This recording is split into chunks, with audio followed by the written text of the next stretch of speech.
Well, Edmond here for Winners and Winers, trying to make you a better. A glorious Easter weekend to everyone out there. I hope that you're enjoying it with friends and family.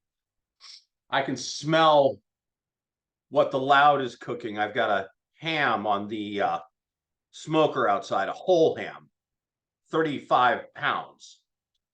It's like, yeah, barely fits on the smoker. Anyway, you know what The Rock is cooking is some spring football, as he's got the UFL now. The XFL and the USFL merged. They got rid of a bunch of teams that were underperforming, kept the best teams in the best markets, and away we go. The last game that you're going to get on the weekend is the one that has the most question marks.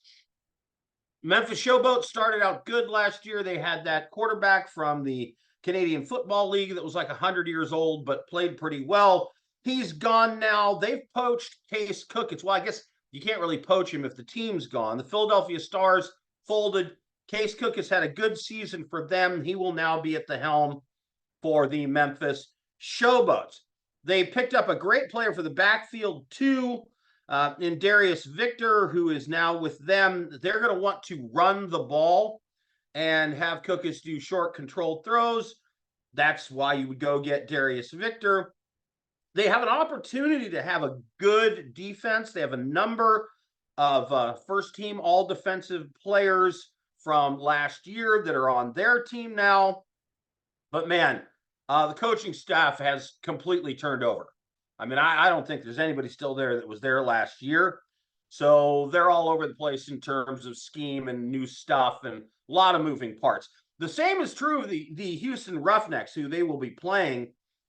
Houston was bad last year. They had it was just not a great situation, not a great team.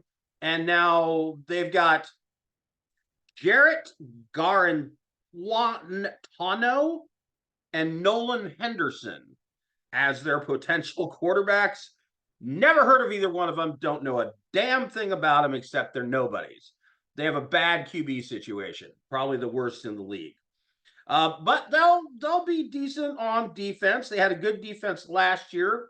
They've got the former defensive player of the year, and Chris Odom is, sort of the heartbeat of that defensive unit. So they've got a little something going on in defense. Now, this is the first game for new teams with new quarterbacks, new coaches, one team that's going to want to focus on the run, the other team that better focus on the run because they ain't got nothing at quarterback, and both have potentially good defenses. I'm looking at a very slow scoring game in this one. The under is low, at 40.5, but that's where I am on this game. I am under 40.5. That's Loud Edmond's pick here for your UFL Easter Sunday.